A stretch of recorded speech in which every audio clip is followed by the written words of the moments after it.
함께 보실 말씀은 마태복음 20장 1절부터 16절입니다. 우리 화면을 자막을 좀 띄우십시오. 네, 마태복음 20장 1절부터 16절까지입니다. 같이 함께 읽겠습니다. 천국은 마치 품꾼을 얻어 포도원에 들여보내려고 이른 아침에 나간 집주인과 같으니 그가 하루 한 데나리온씩 품꾼들과 약속하여 포도원에 들여보내고 또 제3시에 나가보니 장터에 놀고 서 있는 사람들이 또 있는지라. 그들에게 이르되 너희도 포도원에 들어가라. 내가 너희에게 상당하게 주리라 하니 그들이 가고 제6시와 제9시에 또 나가 그와 같이 하고 제11시에도 나가보니 서 있는 사람들이 또 있는지라. 이르되 너희는 어찌하여 종일토록 놀고 여기 서 있느냐. 이르되 우리를 품꾼으로 쓰는 이가 없음이니이다. 이르되 너희도 포도원에 들어가라 하니라. 저물매 포도원 주인이 청지기에게 이르되 품꾼들을 불러 나중 온 자로부터 시작하여 먼저 온 자까지 주라 하니 제11시에 온 자들이 와서 한 데나리온씩을 받거늘 먼저 온 자들이 와서 더 받을 줄 알았더니 그들도 한 데나리온씩 받은지라. 받은 후 집주인을 원망하여 이르되 나중 온 이 사람들은 1시간밖에 일하지 아니하였거늘 그들을 종일 수고하며 더위를 견딘 우리와 같게 하였나이다. 그 중에 한 사람에게 대답하여 이르되 친구여 내가 내게 잘못한 것이 없노라. 내가 나와 한 데나리온의 약속을 하지 아니하였느냐. 내 것이나 가지고 가라. 나중 온 이 사람에게 너와 같이 주는 것이 내 뜻이니라. 내 것을 가지고 내 뜻대로 할 것이 아니냐. 내가 선함으로 네가 악하게 보느냐. 이와 같이 나중된 자로서 먼저 되고 먼저 된 자로서 나중되리라. 아멘. 우리 전우사우로 얼굴을 한번 보시면서 한 주 동안도 수고 많았습니다. 한 주 동안 내셨습니다. 인사하겠습니다. 네, 인사하겠습니다. 네, 유튜브로도 함께 하고 있고 또 이청에 계신 교우들도 서로 인사를 나누시면 좋겠습니다. 지난주에 토요일 날, 금요일 날 이제 포항에 잠시 갔다 왔는데 이제 제가 자리를 비우면 항상 교회에 문제가 생겨요. 아마 교우들은 깜짝같이 모르고 계셨을 텐데 금요일 날 교회가 이제 냉장고 안에 이제 앞으로 포도주를 하기 위해서 이렇게 담아놓은 게 있어요. 포도주가 터졌어요. 그래갖고 이제 전도사님이 와서 큰일 났다고 제가 사진을 보여드리는데 교회 그 식당 안이 포도주로 넘실까지는 아니지만 빨갛게 물들어 있었어요. 그래서 이거 큰일 났다 싶은 거예요. 포항에서 올라올 수도 없고. 그래서 이제 감사하게도 우리 김정영 원사님 또 우리 이순옥 권사님 같이 오셔가지고 전사님하고 깨끗이 치워 놓으셨어요. 그 포도주가 아마 그 큰 통에 담긴 게 약간 이렇게 깨졌는지 그래서 거기서 이제 점점 새어 나왔겠죠. 그래서 큰일 날 뻔했습니다. 근데 이제 성경에서는 포도주를 풍성함의 상징으로 보거든요. 그래서 제가 이게 물이 넘치는 것도 대단한 일이지만 교회에 포도주가 넘친다. 제가 생각을 바꾼 거예요. 로또를 사자. 그래가지고 제가 금요일날 거짓말이 아니라 이건 뭔가 하나님의 뜻이 있을 거다. 어느 교회가 포도주가 넘친다는 말은 들어본 적이 없어요. 우리도 물바다가 된 적도 있고 이랬는데 식당에 포도주가 넘친다는 그래서 로또를 살까 하다가 그건 또 아닌 것 같아서 그런데 이제 어쨌든 우리 올라가시면 조금 냄새는 아직도 비어 있지만 우리 권사님들 예술 주셔서 감사하고 깜짝같이 지금 그렇게 되어 있습니다. 우리는 저마다 그 자리에서 열심히 삽니다. 요즘 우리 청년들도 그렇고 우리 교우들도 그렇고 다 열심히 삽니다. 세상에 열심히 살지 않는 사람들이 없습니다. 열심히 사는 것 같은데 왜 전체적으로 점점 나빠지는 건지 세상도 또 우리 삶도 마찬가지입니다. 그런 것 같아요. 근데 가만 생각해 보면 뭔가 열심히 하는 게 중요한 게 아닌 것 같아요. 그릇된 일을 열심히 하면 그릇된 세상을 만들게 돼요. 오히려 그릇된 일에 다 열심히 하면 세상을 그릇되게 하는 일에 우리가 오히려 쓰임 받을 수 있다 싶어요. 아돌프 아이히만이라는 사람이 있습니다. 2차 세계대전 당시 600만 명의 유대인을 학살의 그 책임자였습니다. 전쟁 후에 이름을 바꾸고 아르헨티나로 도피해가지고 15년 동안 가족들과 함께 살았습니다. 나중에 발각되어서 이스라엘 법정에 서게 되었습니다. 양심의 가책을 느끼지 않느냐라는 재판관의 질문에 그는 이렇게 대답합니다. 나는 공직자로서 상관이 시키는 일을 열심히 했을 뿐이다. 나는 법을 지켰으니 양심의 가책을 받지 않는다. 나는 죄가 없다. 이렇게 이야기했습니다. 이 재판이 8개월 정도 걸쳐 이루어졌는데 이 8개월에 걸친 아히만의 재판을 지켜본 유대인 태생의 미국으로 망명해서 미국의 정치 철학자인 한나 아렌트라는 사람은 이 아히만이 재판을 받는 과정을 잘 지켜보면서 가족에게 사랑받는 너무도 성실하고 평범한 가장처럼 보였다며 평범한 사람도 악의 도구가 될 수 있음을, 그래서 우리가 유명한 말 악의 평범성이라는 말로 그를 설명을 했습니다. 그리고 이 한나 아렌트는 예루살렘 아히만이라는 책에 보면 이 아히만의 잘못이 뭐냐면 자신과 자신이 속한 국가와 또 기관을 위해서 비판적으로 사유하지 않았음이 잘못된 일이다 라고 얘기를 했습니다. 그러니까 여러분, 우리가 사람들이 열심히 살아가요. 최선을 다해서 살아가는데 전체적으로 점점 나빠지는 이유가 있다면 그건 우리가 지향하고 있는 그 가치에 문제가 있기 때문에 그런 것 같아요. 열심히 사는 게 중요한 게 아닌 것 같아요. 그릇된 일을 열심히 하면 아까도 얘기했지만 그만큼 세상을 그릇되게 만들어요. 우리가 지향하고 우리가 함께 지향하고 있는 가치를 비판적으로 사유할 필요가 있어요. 비판적으로 사유하지 않으면요. 그리고는 열심히 살면 또 한 명이 아이히만이 돼요. 우리가 이번에 계엄을 통해서도 느낄 수 있었고요. 교회도 마찬가지예요. 교회도 자신이 속한 공동체 자신에 대해서 비판적으로 사유하는 힘이 얼마나 중요한 일인지 몰라요. 제가 전에도 말씀드렸지만 조율되지 않는 악기로 연주를 하면요. 열심히 연주하면 연주할수록 듣는 사람은 괴로워요. 조율되지 않았는데 그 악기 갖고 정말 열심히 땀을 뻘뻘 흘리면서 연주하면요. 듣는 사람은 너무 괴로워요. 여러분 아시지만 오케스트라를 시작하기 전에 반드시 악장이 나와서 조율을 하지 않습니까? 조율에 있어서 가장 중요한 게 뭐냐면 기준음이에요. 기준음을 맞추는 거예요.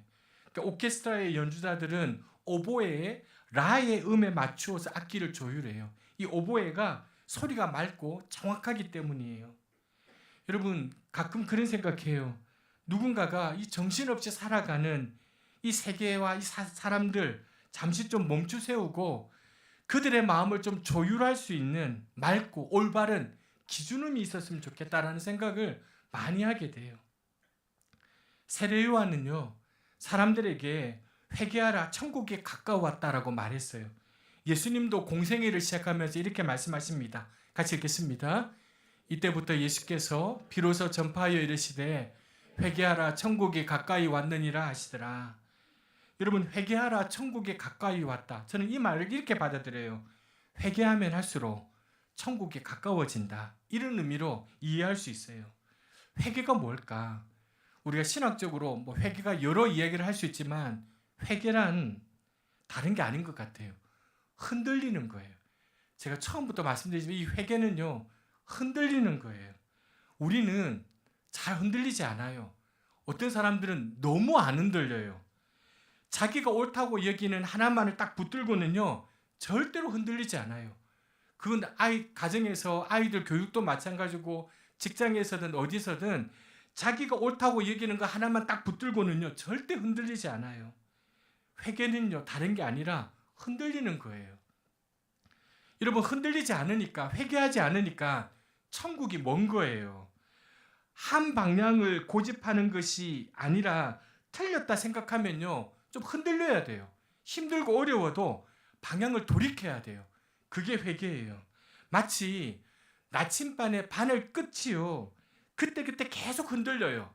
흔들리면서 북극과 남극을 찾아가는 것처럼 내가 옳다고 생각하는 그 고집을 좀 내려놓고요, 예수님이 말씀하시는, 그래서 사실은 우리에게 그 오보의 라움과 같은 기준임이 성경이에요. 성경. 하나님의 말씀을 계속 읽으면서 흔들려야 돼요. 자꾸 흔들려야 돼요. 예수님이 말씀하신 오른쪽으로 방향을 돌이켜 나가는 것, 그럴수록 천국이 가까워지는 거예요. 그렇게 사람들이 저마다 그릇된 기준을 버리고 바른 기준을 가지고 살아가려고 할 때 이 세상은 보다 천국에 가까워지는 세상이 될 거예요. 오늘 우리가 읽은 이 본문 말씀, 예수님이 천국에 대해서 설명하기 위해서 하시는 비유예요. 천국은 이와 같다라고 설명하고 있어요. 이 말씀 중에 우리 잘 읽어보면요, 너무 근사한 한 사람이 있어요. 포도원 주인이에요. 포도원 주인은요, 천국이 어떤 곳인가를 설명하기에 딱 좋은 인물이에요. 포도원 주인이 새벽에 인력시장을 나가서 서 있는 사람들을 보고 포도원을 들여보내는 거예요.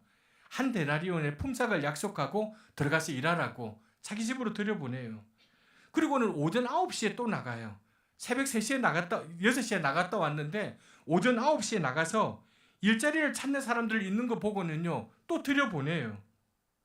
여러분, 인력시장이면요, 5시면 이미 늦었어요. 다 집에 다 갔어요. 이미 데려갈 사람들 데려가고요. 아, 오늘은 허탕이다. 9시에도 일자리를 못 찾으니까 그냥 들어갔을 거예요, 대부분. 근데 놀라운 게 9시에도 사람이 있었어요. 근데 이 포도원 주인이 그 9시에만 끝낸 게 아니고요, 낮 12시에도 나가보고요, 오후 3시에도 나가봐요.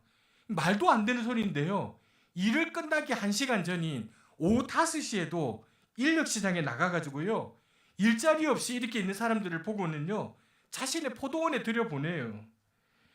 여러분, 이렇게 수시로 사람들을 들여보낼 정도로 생각하니까 우리는 이렇게 생각해요. 와, 포도원에 일이 많구나. 근데 성경은 그렇게 이야기하지 않아요. 그렇지 않아요. 1시간 일한 사람에게도 한 더러운을 주는 거 보면서 우리는 중요한 깨달음을 얻게 돼요. 이 포도원 주인은요, 자기 포도원을 위하여 사람들을 고용한 사람이 아니라 사람들에게 일자리를 주기 위해서 사람들에게 품삯을 주고 싶어서 포도원을 경영하는 사람처럼 보여요. 당시에도 최소의 투자로 최대의 이윤을 남기는 것이 능력이고 미덕이었을 법한데요, 그런 관점에서 보면 이 포도원 주인은 경제관념이 도무지 없는 사람이에요. 그런데 이 포도원 주인의 그 모습이 우리를 감동시켜요. 아, 그런 마음을 가지고 있는 사람들이 사는 곳이라면 그게 천국이겠구나 라는 사실을 우리는 인정하게 돼요. 예수님은요, 천국을 너무 멋지게 설명하세요. 포도원의 존재 목적은요, 포도원이 아니라 사람이라는 거예요. 사람이라는 거예요. 이 비유에서 우리가 잊지 말아야 할 아주 중요한 원리 하나가 있어요. 저와 여러분의 삶은요, 처음부터 끝까지 하나님의 은혜의 연속이었다는 거예요. 우리 또한 하나님의 이 은혜의 논리를 가지고 살아가는 것이 천국의 삶이라는 것을 우리에게 가르쳐주고 있어요. 오늘 이 포도원 주인은요, 세상의 메마른 경제 논리가 아니라 하나님의 이 은혜의 논리를 가진 사람이에요. 그런데 이 주인의 은혜의 논리에 불평하고 원망하는 사람이 있어요. 누구예요? 새벽 6시에 와서 일한 사람. 불평이에요. 제일 먼저 와서 일했는데 이게 뭐냐는 거예요. 우리는 내심 먼저 와서 더 받을 줄 알았던 이 품꾼의 이의 제기에 더 공감해요. 우리도 더 공감해요. 아니, 새벽부터 와서 한낮에 떼약볕을 견뎌가며 일했는데 뒤늦게 와가지고 1시간 일한 사람들과 같은 대우를 받으면 합당한 거라고 생각하지 않아요. 근데 먼저 와서 일한 사람들의 이 포도원의 그 사람들의 불평에 포도원 주인이 한마디 해요. 14절, 네 것이나 가지고 가라. 나중은 이 사람에게 너와 같이 주는 건 내 뜻이다. 15절, 내 것을 가지고 내 뜻대로 할 것이 아니냐. 내가 선한데 네가 악하다고 보느냐. 여기 네가 악하게 보느냐를 원문으로 직역하면요, 네 눈이 악하다. 그렇게 보고 있는 너 눈이 악하다. 너의 눈이 악하다. 나중은 이 사람에게 똑같이 주는 거, 그건 내 마음이다. 내 뜻이다. 이렇게 번역되는 거예요. 너의 논리, 너의 합리적인 생각, 실은 알고 보면 너의 악한 마음을 감추기 위한 거다. 지금 그렇게 말씀하시는 거예요. 자기 중심적으로 시기심에 눈멀었기 때문에 이미 합당하게 받은 것에 감사하지 못하고 불평하는 이 품꾼의 모습이 사실은 우리의 모습이에요. 여러분, 당시 장터는요, 일거리가 없는 사람들이 자신의 노동력을 사주려고 모여 있는 거예요. 지금의 우리의 새벽의 인력시장과 같은 거예요. 여기 3절에 장터에서 놀고 있다라고 했는데, 이 놀고 있다는 말은요, 일을 구하지 못해 서성이고 있다, 이런 뜻이에요. 품꾼들이요, 장터에 모여서 자신을 고용해줄 사람들을 애타게 기다리는 거예요. 당시에 하루 벌어 하루 먹고 사는 이 사람들에게 하루 일이 없다는 건요, 자신의 아내와 자녀들이 굶주릴 수 있다는 걸 의미하기 때문이에요. 포도원 주인이 불러주었기 때문에 그들 가족들은 오늘 하루 살 수 있었던 거예요. 여러분, 사실은 그 새벽에 인력시장에 나가서요, 그 주인으로부터 선택받아서 일을 할 수 있게 됐다는 게 은혜예요. 이게 은혜예요. 제6시, 제9시에도 여전히 일할 기회를 얻지 못해 발구르는 사람들이 있었던 거예요. 나 일은 하고 싶은데. 심지어 요즘 시간으로 저녁 5시, 오후 5시에 해당하는 제11시에 이르도록 일을 얻지 못해 애태우는 사람들이 있었던 거예요. 그것만 보아도 새벽 6시에 선택받아서 이른 아침에 일할 수 있는 기회가 제공된 사람들은요, 은혜예요, 은혜. 놀라운 은혜예요. 다른 모든 사람들은 제쳐두고 자신이 저 사람들하고 다를 바가 뭐가 있는데 자기를 불러준 게 얼마나 은혜겠어요. 그런데 불과 몇 시간도 못 되어가지고요, 이 품꾼의 눈은요, 더 이상 주인이 베푼 은혜가 눈에 있지 않고요, 어느새 자신의 계산기에 가 있는 거예요. 눈이 악해진 거예요. 경제 논리가 아닌 하나님의 은혜의 논리에 부름받은 품꾼이 정작 은혜에 갚하지 못하고 자신이 받은 은혜를 경제 논리로 덧칠하고 있는 거예요. 우리의 모습이에요. 처음 마음 다르고 나중 마음 다른. 사랑하는 교회 여러분, 이른 아침부터 은혜에 의해서 부름받은 품꾼들이 왜 마지막에 이렇게 안타까운 사람들이 되었겠습니까? 자기들이요, 스스로가 자신의 일을 평가해요. 그리고 다른 사람들도 자기가 평가해요. 그리고 자신들이 한 모든 것에 주의 깊게 간직해요. 자신의 한 일을. 오늘 보세요. 얼마나 자기가 시간을 들였고 얼마나 오랫동안 일을 했는가. 표현 보세요. 종일 더위와 수고를 나는 견뎠다. 이렇게 자기가 표현해요. 여러분, 이 사람들의 최초의 잘못된 태도 때문에, 즉 그들이 은혜 받았던 이 은혜의 논리를 잊었기 때문에 그들이 다른 사람들보다 훨씬 더 많이 받을 거라고 기대한 거예요. 그뿐만 아니라 어떤 생각을 가졌냐면 충분히 그렇게 받을 수 있는 자격이 있다라고 생각한 거예요. 그런데 생각해보면 논리적이에요. 그들의 말이. 그들은 더 받을 자격이 있고 더 많이 받아야 된다는 감정을 갖고 더 많은 걸 기대했어요. 그러다 보니 더 많이 받지 못했기 때문에 불평하기 시작해요. 그랬더니 이내 행복과 기쁨은 다 사라져 버렸어요. 여러분, 우리 그리스도인들이 처음에 예수 그리스도 안에서 기쁨과 희락, 즐거움 대신에 시간이 지나면서 자신의 모습에 비참해지고 불행하게 된다는 건 얼마나 비극적인 일이에요. 이 모든 게요, 우리들이 모든 것은 우리 삶이 은혜로 되어진다는 사실을 잊어버렸기 때문이에요. 내 삶이, 우리 가정이 은혜로 되어져서 여기까지 왔다는 사실을 잊어버렸기 때문이에요.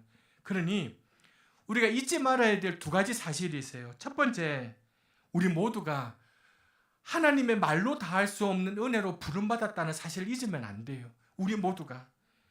우리 같은 사람들이, 여러분들은 스스로 어떻게 생각할지 모르지만 저 같은 사람이 어떻게 하나님의 부름을 받을 수 있을까? 세상의 논리, 경제적인 논리로 하면 하나님 저를 안 부르세요. 우리들 안 부르십니다. 부를 사람들이 세상에 얼마나 많았겠습니까? 여러분, 가치 없는 인생을 살다가 부스러질 인생인데 하나님의 은혜 덕분에 부름을 받았어요. 우리가. 이 세상에 더 똑똑하고 더 잘나고 더 착하고 깨끗한 사람들이 많은데 하나님이 우리를 불러주셨어요. 그러니까 여러분, 우리는 이미 하나님의 은혜 속에 들어와 있는 거예요. 이거 잊지 말아야 돼요. 남들과 비교해서 내가 받을 몫을 계산하는 것은요, 은혜 속에 들어와 있는 사람들의 합당한 모습이 아니에요. 합당한 모습이 아니에요. 두 번째, 내가 그 은혜를 받은 것을 아는 사람이라면 나도 다른 사람들을 판단할 때, 대할 때 경제의 논리, 셈의 논리 그렇게 대하면 안 되고요. 똑같이 은혜의 시각을 가지고 그 사람을 대해야 돼요. 내가 그렇게 하나님께 부름받은 사람이라면 내가 다른 사람들을 바라볼 때, 다른 사람들을 대할 때도요, 세상의 논리, 셈의 논리가 아니라 하나님의 은혜의 논리로 그 사람을 바라봐야 돼요. 우리 모두가 특별한 은혜로 부름받은 사람들이에요. 여러분, 남들 일자리 못 구하고 발 동동 구르고 있을 때 일찍부터 부름받은 사람들이에요. 우리가 이제는 은혜 받은 사람들답게 합당한 시각으로, 은혜의 시각으로 우리 사람들을 바라보는 게 필요해요. 여러분, 빈손으로 돌아갈 뻔하다가 마지막 1시간을 남겨놓고요, 부름받아서 가족을 부양할 수 있게 된 동료들을 보고 함께 기뻐할 줄 알아야 돼요. 함께 기뻐할 줄 알아야 돼요. 여러분, 아침부터 일한 사람은요, 한 데나리온의 품삯을 약속받고 약속대로 한 데나리온 받았어요. 근데 오후 늦게 들어와서 일한 사람이 1시간만 일하고도 자기하고 똑같은 품삯을 받는 거 보고요, 항의하는 거예요. 불공평하다고 얘기하는 거예요. 일리가 있지요. 그 말이 일리가 있지요. 하루 종일 일한 사람과 하루 1시간 일한 사람에게 똑같은 품삯을 주는 것은 공평하지 못한 처사예요. 근데 만일 여러분 잘 생각해 보세요. 하루 종일 일자리를 찾지 못하다가 오후 늦게 1시간만 일했는데 하루 종일 일한 사람과 똑같은 임금을 받은 사람이 내 가족이라면, 내 아들이나 내 딸이라면 우리 어떤 마음 가질까요? 어떤 생각 가지고 그 주인한테 뭐라고 할까요? 아니, 똑같이 일했는데 왜 똑같이 주냐고 이렇게 얘기할까요? 그렇게 얘기하지 않아요. 그 포도원 주인을 불공평한 사람이라고 말하지 않아요. 훌륭한 사람이라고, 너무 고마운 사람이라고, 어떻게 세상에 이런 사람이 다 있냐고 우리는 그렇게 얘기할 거예요. 그리고 주인에게 불평하고 원망하지 않고요, 오히려 진심에서 우러나온 감사를 그 주인에게 할 거예요. 여러분, 세상에 살면서요, 이 하나님의 마음과 생각을 잃어버린 사람들은요, 주인의 처사를 불공평한 처사라고 생각해요. 그러나 하나님의 마음과 하나님의 생각을 가지고 살아가는 사람들은요, 이 주인의 처사를 너무 훌륭하다고, 감사한 일이라고 생각할 거예요.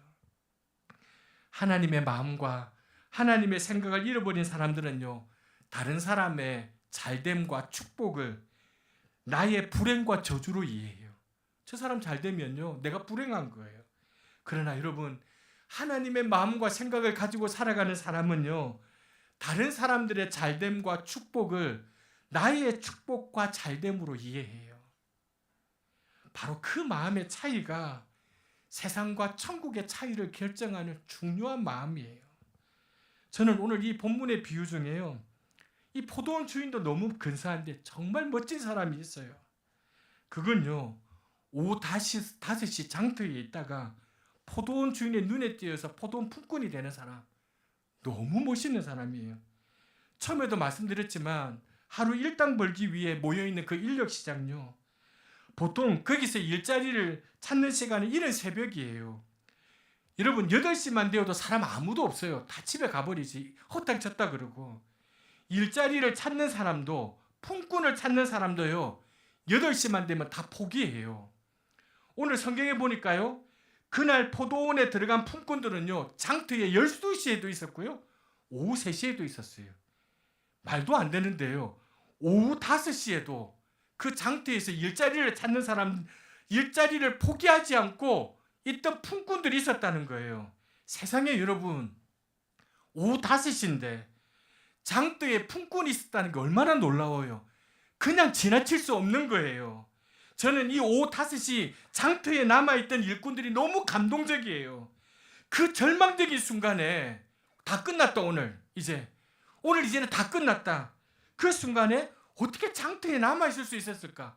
우리 같으면 다 집에 갔을 텐데, 그들은 아마도 일할 의지가 있었음에도 불구하고 불로 자는 사람이 없어서 하루 종일 그 실업의 낙심 속에 지냈을 거예요. 그러나 그들은요, 희망을 버리지 않았어요. 포기하지 않았어요. 포기할 줄 모르는 사람 같아 보여요. 누군가가 반드시 자신을 불러주실 줄 거라는 그 기대감을 갖고요. 끝까지 기다려요. 그 기대감대로 그들은 마지막 시간에 부름을 받아서 포도원에서 일을 하게 돼요. 여러분 한번 생각해 보세요. 이 사람들이 어떻게 일했을까? 대강대강 일했을까? 저는 그러지 않았을 것 같아요. 늦게나마 일감을 얻은 이 사람들은요, 무엇보다 일할 기회에 대해 감사했을 거예요. 깡쭉깡쭉 뛰면서 일했을 거예요. 그리고는 온 신의 힘을 다해서 정성과 성실로 충성으로 남은 한 시간 일을 했을 거예요. 비록 일한 시간은 한 시간에 불과하지만 질적인 면에서 보면 몇 시간 일한 사람들보다 더 열심히, 더 성실하게 충성을 다했을 거예요. 주인은 그에게도 하루 품값에 해당하는 한 데나리를 주었지만 이 사람은요, 그렇게 많은 것을 줄 거라고 기대하지 못했을 거예요. 그는 자신이 얼마를 받을 것인가에 관심을 두지 않고요, 오직 이 일과 주인과의 관계에만 관심을 두었을 거예요. 와, 나를 불러주다니. 이야, 저 주인 너무 대단해. 나중에 6시 돼서 얼마 받을까 여기에 관심 별로 없어요. 일하게 되었구나. 나를 불러주게 되었구나. 그것이 오늘 마지막 절 나중된 자로서 먼저 된 근거예요. 여러분, 세상에 오후 5시에 장터에서 일자리를 찾는 사람이 있었다는 건 너무 놀라운 일이에요. 사람들은요, 세상에 9시만 되면 포기해요. 여러분, 우리 중에도요, 사람들 중에 9시만 되면 인생을 포기해요. 오후 5시, 오후 3시에도 자신의 삶을 포기하지 않고 장터에서 기다리고 있는 품꾼들도 대단하지만요, 아까도 말씀드렸다지만 이 3시와 5시에도 장터에 나가 자신의 삶을 포기하지 않는 일꾼들에게, 품꾼들에게 기회를 주는 이 포도원 주인이 얼마나 멋있어요. 9시까지는 이해가 돼요. 불러서 하는 거. 정오와 오후 3시는 이해가 가지 않아요.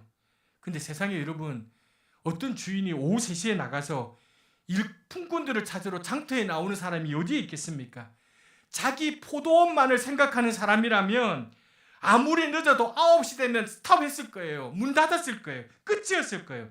그러나 이 포도원 주인은요, 자기 포도원보다 일자리를 찾지 못해 빈손으로 집에 들어갈 사람들, 그 가난한 사람들이 눈에 밟혀갖고요, 정오에도 나가고 오후 3시에도 나가고 오후 5시에도 나가봅니다. 이 비유의 극신은 오후 5시에 있어요. 오후 5시. 포도원 주인은요, 이 비유에서 하나님을 의미해요. 우리 하나님은 그런 분이에요. 우리 하나님은요, 우리를 포기하지 않으세요. 우리를 절대로 포기하지 않으세요. 우리는 우리를 너무 쉽게 포기해요. 우리는 우리의 인생을, 우리의 젊음을, 우리의 가정을 너무 쉽게 포기해요. 왜 여러분 살다 보면 죽고 싶은 때가 없겠어요? 제게도 있었어요. 많았어요. 어떤 때는 정말 기가 막힌 웅덩이, 수렁, 끔찍한 늪, 여기서 어떻게 빠져나올까? 저도 생각해보면요, 오후 5시에 부름받은 품꾼 같은 사람이에요. 여러분, 그 절망적인 시간에 구원을 받았던 그 사람들과 저도 다를 바가 없는 사람이에요. 하나님은 저에게도 한 데나리온의 품삯을 그냥 주셨어요. 저는 때때로 힘들고 어렵지만 제가 사는 날이 황홀하다고 느낄 때가 있어요.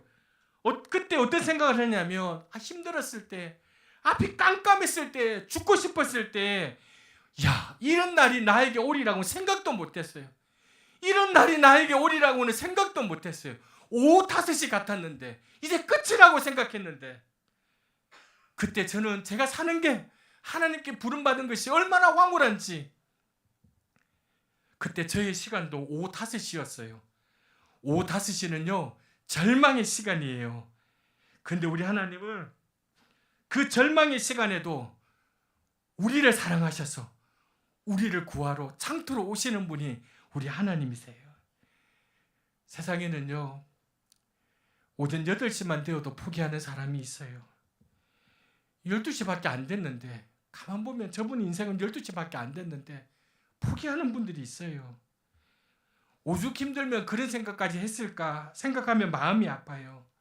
그런데요, 자신의 삶이 오후 3시, 오후 5시인 것은 알았겠지만 그 그 시간에도 기회를 주기 위해 장터를 찾아오시는 이 포도원 주인, 하나님이 계시다는 것을 알지 못했다는 사실이 너무너무 가슴 아파요. 너무너무 마음 아파요. 사랑하는 여러분, 잊지 마시기 바랍니다. 오후 5시 장터에도 품꾼을 찾으러 오시는 분이 우리 하나님이세요. 다들 아니라고 이제 끝났어. 이제 너희 인생은 너 이렇게 사는 거 보면 이제 끝났어 라고 얘기할 때요, 너 무슨 소망이 있냐고 얘기할 때 속지 마세요. 절대 속지 마세요. 이사야의 이 말씀 같이 한번 읽어보실까요? 여인이 어찌 그 젖먹는 자식을 잊겠으며 자기 태에서 난 아들을 긍휼히 여기지 않겠느냐. 그들은 혹시 잊을지라도 하나님께는 포기가 불가능해요. 하나님께는 우리를 잊고 사시는 게 불가능한 분이에요. 모두가 안 될 거라는 생각하는 그곳에서, 모두가 희망이 없다고 말하는 그때에, 모두가 절망적이라고 말하는 그때에도 하나님은 절대로 우리를 포기하지 않으세요. 우리를 여러분, 구원의 능력을 가지고 계신 전능하신 하나님이, 세상에 그 유일하신 전능하신 하나님이 우리를 사랑하시고 포기하지 않으시고 반드시 구원하겠다고 벼르고 계시는데 왜 포기하냐 말이에요. 왜 절망하느냐 말이에요. 그분이 여러분의 남편과 아내와 자녀들을 사랑하고 포기하고 구원하지 않으시겠다고 벼르고 계시는데 왜 우리가 포기하느냐 말이에요. 오늘 이 말씀은요, 이 비유를 통해서 절박한 저지, 벼랑 끝에 몰린 사람들에게 베풀어진 호의를 흔쾌히 받아들이지 못하는 편협한 우리 마음을 폭로하고 계세요. 여러분, 우리 사회에서요, 가장 소외된 이들에게 복지 혜택이 돌아가는 것을요, 못마땅하게 생각하면 안 돼요. 이 세상에는 복지 사각지대에 있는 분들도 많고요, 정말 소외된 분들이 많아요. 그분들에게 특별한 복지 혜택이 돌아가는 것을요, 못마땅하게 생각하면 안 돼요. 여러분, 이 만몬이 지배하는 세상에 사는 동안 우리 마음이 너무 강팍해졌어요. 다들 너무 부유한데 잘 사는데 우리 마음이 너무 강팍해졌어요. 이런 마음이요, 우리 사회를 지옥으로 만들고 있어요. 우리 사회를 지옥으로 만들고 있어요. 여러분, 누군가에게 주어진 사랑을 사심 없이 함께 기뻐할 줄 아는 마음, 이게 천국의 마음이에요. 천국은 그런 마음이에요. 더욱 배고픈 사람에게 차례를 양보하고 사회적 약자들을 배려하는 마음, 예수님은 그런 마음이야말로 천국의 마음이라고 오늘 이 말씀을 통해 우리에게 말씀하고 계신 거예요. 우리 사회 각처에는요, 도처에는요, 오후 5시가 되도록 일을 얻지 못해 거리를 떠도는 분들이 너무 많아요. 하나님은요, 그들도 당신의 포도원에 일하기를 원하세요. 그들의 필요를 채워주기를 원하세요. 여러분, 만약에 우리 주변에 밥을 굶는 분들이 있다면요, 그건 우리의 부끄러움이에요. 우리 부끄러움이에요. 생존을 위해 필요한 기본적인 것들도 제공하지 않는 사회는요, 병든 사회예요. 우리가 극복해야 될 마음은 뭐냐면 인색한 마음이에요. 여러분, 이 인색한 마음을 극복해야 돼요. 함께 기뻐하고 함께 슬퍼하게 될 때 우리는 조금씩 천국 시민이 되어가는 거예요. 오늘 이 본문에 의하면 우리는 점점 천국 시민이 되어가는 거예요. 여러분, 예수를 믿고 나면요, 슬픈 일이 없게 된다거나 그런 일이 많이 줄어들게 된다거나 하나님은 그런 약속하지 않으셨어요. 그런 약속, 오히려 예수를 믿고 사는 일이 더 고달파요. 더 힘든 때가 많아요. 그런데 하나님은 약속하세요. 마침내 그 눈물을 씻어주는 날이 오게 될 것이다. 근데 이 땅에 사는 동안은요, 마음 졸이고 눈물 흘리는 일은 계속될 거예요. 예수님은 그런 모든 일을 없이 하지는 않겠지만 그 눈물 흘리는 자리에 내가 함께 하겠다, 그렇게 약속하시는 분이에요. 절대로 너 혼자서는 울지 않게 만들겠다. 이게 우리 하나님이, 우리 예수님이 우리에게 주시는 약속이에요. 여러분, 이 약속을 우리가 받아가지고요, 우리도 그렇게 살아야 돼요. 울릴 많은 이 세상에 모든 순간에 함께 해줄 거라는 한 사람이 존재하는 것만으로도 우리 인생은 든든해요. 전에도 말씀드렸지만 저는 제 교회의 목표를요, 아무도 혼자 울지 않는 교회, 그걸 꿈꿔요. 목회를 하는 동안 아무도 혼자 울지 않는 교회, 이걸 꿈꾸고 목회를 하고 있지만 쉬운 일은 아니에요. 이거 뭐 저 혼자서 되는 일도 아니고요. 우리가 함께 마음을 써야 우리 중에 아무도 혼자 우는 교인들이 없도록 애쓰는 게 중요하죠. 여러분, 슬퍼하는 사람과 슬픔을 함께 나누는 건요, 아름다운 일이에요. 근데 동시에 힘든 일이에요. 해보셔서 알잖아요. 슬퍼하는 이들과 슬픔을 함께하는 일들은요, 아름다운 일이지만 힘든 일이에요. 같이 슬퍼하면요, 사실은 몸과 마음이 같이 힘들어요. 그런데 만약에 그런 이유 때문에 그 사람의 슬픔에 대해서 슬퍼하기를 포기하면요, 우리는 어떻게 되냐면 우리 안에 하나님의 형상을 잃어버리게 돼요. 우리 안에 점점 하나님의 형상을 잃어버리게 돼요. 저는 한국 교회가 바로 이걸 잃어버렸어요. 한국 교회가 자신은 잘 되고 자신은 기뻐하고 자신은 성장하지만 이 세상에 슬픔에 눈 감고 슬퍼하는 일들과 함께하는 일에 우리가 마음 주지 못했기 때문에 점점 하나님의 형상을 잃어가게 돼요. 슬픔의 절규가 끝없이 계속되는 이 세상에서 우리는 아픈 사람들, 슬퍼하는 분들과 함께 슬퍼할 때 하나님의 형상을 회복할 수 있어요. 힘들고 어렵지만 우리가 슬퍼하는 자들과 함께 슬퍼할 때 그 자리에 우리 하나님도 함께 계세요. 그래서 하나님은요, 그 슬픔을 반으로 줄어들게 하고요, 그 슬픔의 자리를 새로운 자리로 만드시고요, 결국에는 그 자리를 모두가 함께 기뻐하는 자리로 우리 하나님이 만들어 가시는 거예요. 사랑하는 교회 여러분, 오후 5시 그 절망의 시간에도 절망하지 않고 포기하지 않고 장터에 나와 있는 이 품꾼들이 너무 근사해요. 저도 그렇게 한번 살아보고 싶어요. 저도 제 인생에 더한 절망과 극한 상황이 올 때라도 5시야. 아니 5시 반이야. 5시 59분이야. 그래도 포기하지 않는 하나님이 계셔. 내가 왜 포기해? 내가 왜 절망해? 무엇보다도 오후 5시에도 장터에 나가 자신의 삶을 포기하지 않는 품꾼들에게 기회를 주는 이 포도원 주인이 너무 멋있어요. 그분이 우리 하나님이라는 사실이 너무 행복해요. 오후 5시 장터에도 품꾼을 찾는 하나님이 계십니다. 다들 아니라고, 이제 끝이라고, 더 이상 무슨 소망이 있냐고 해도 결코 속지 마시고 우리 하나님을 바라보며 사시는 사랑하는 우리 교우들 되시기를 주님의 이름으로 부탁드립니다. 우리 이 찬양에는요 이렇게 되어 있어요. 1절에 보면 불평하지 마세요. 2절에 보면 원망하지 마세요 이렇게 되어 있어요. 가사 틀렸어요. 불평하셔도 돼요. 원망하셔도 돼요. 근데 중요한 건 오늘 이 찬양의 가사처럼 힘을 내야 돼요. 불평하고 원망할 때 있지요. 저도 그럴 때 있는데요. 그렇지만 우리가 힘을 내야 돼요. 주님이 나와 함께 하신다는 사실, 내가 오후 5시여도 5시 반이어도 하나님이 나를 붙들고 계시다는 사실을 믿으면 그 어떤 역경도 그 어떤 고난도 견딜 수 있어요. 함께 고백하겠습니다.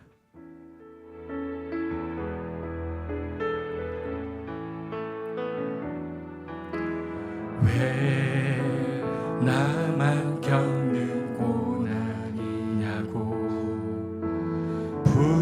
불평하지 마세요. 고난의 뒤편에 있는 주님이 주실 축복 미리 보면서 감사하세요. 너무 견디기 힘든 지금 이 순간에도 주님이 일하고 계시잖아요.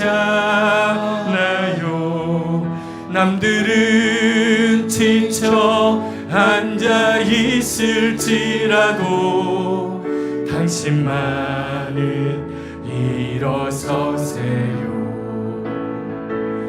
힘을 내세요. 힘을 내세요.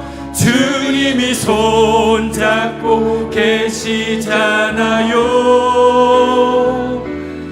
주님이 나와 함께함을 믿는다면 어떤 역경도 이길 수 있잖아요. 왜 이런 슬픔, 왜 이런 슬픔 찾아왔는지 원망하지 마세요. 당신이 잃은 것보다 주님께 받은 은혜 더 많음에 감사. 아멘. 그렇습니다. 너무 견디기 힘든 지금 이 순간에도 주님이 일하고 계시잖아요. 남들은 지쳐 앉아 있을지라도 당신만은 일어서 힘을 내시기 바랍니다. 사랑하는 교회 여러분, 힘을 내세요. 힘을 내세요. 주님이 손잡고 계시잖아요. 주님이 나와 함께함을 믿는다면 어떤 고난도 견딜 수 있잖아요. 힘을 내세요. 힘을 내세요. 힘을 내세요. 힘을 내세요. 주님이 손잡고 계시잖아요. 주님이 나와 함께함 믿는다면 어떤 고난도 견딜 수 있잖아요. 힘을 내세요. 힘을 내세요. 힘을 내세요. 힘을 내세요. 주님이 손잡고 계시잖아요. 주님이 나와 함께함을 믿는다면 어떤 역경도 이길 수 있잖아요.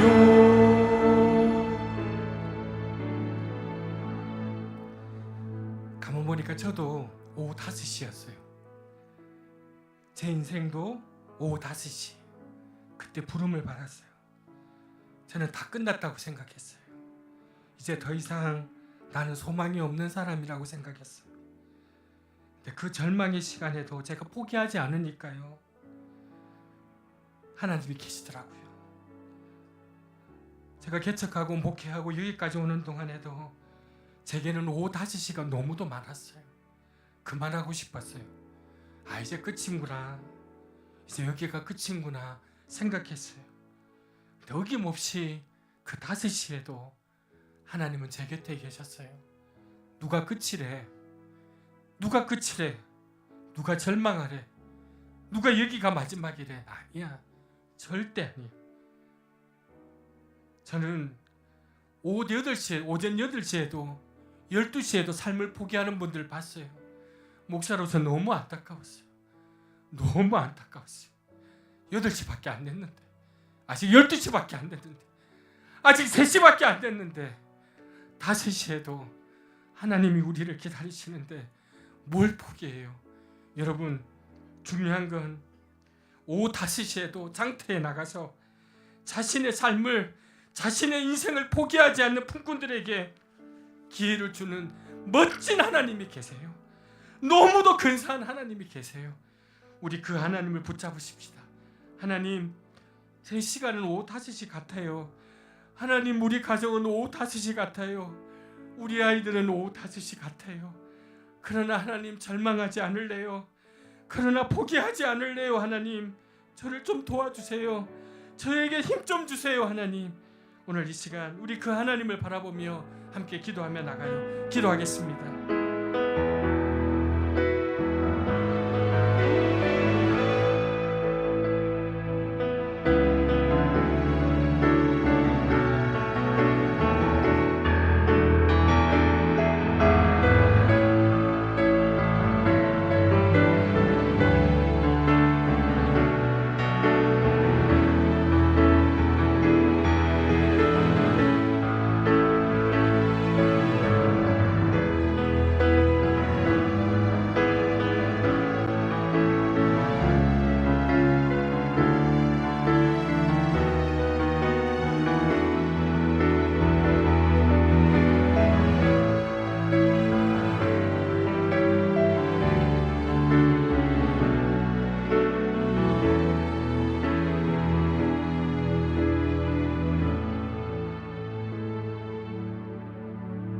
오전 8시인데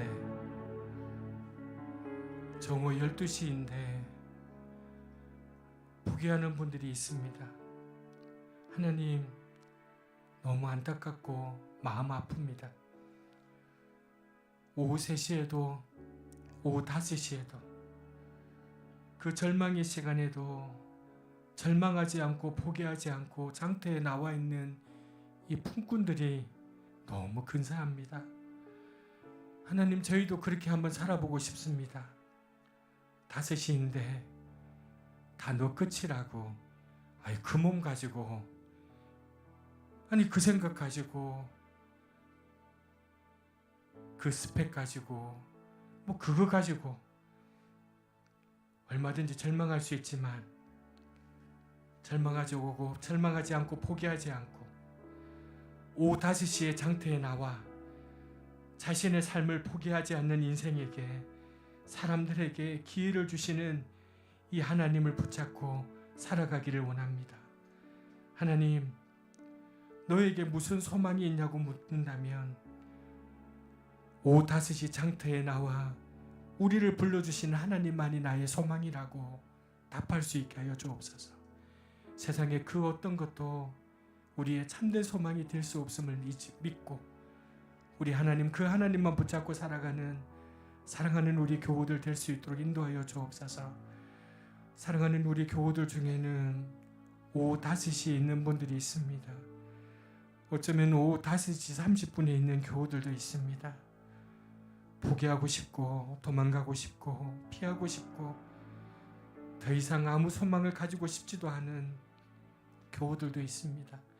하나님, 우리 사랑하는 교우들을 불쌍히 여겨주시고 주님 찾아가 주셔서 위로해 주시고, 끝이 아니라고, 아직 마지막이 아니라고, 절망할 때 아니라고 말씀해 주시고 안아주시는 그 하나님을 만날 수 있도록 축복하여 주옵소서. 예수님의 이름으로 기도합니다. 아멘.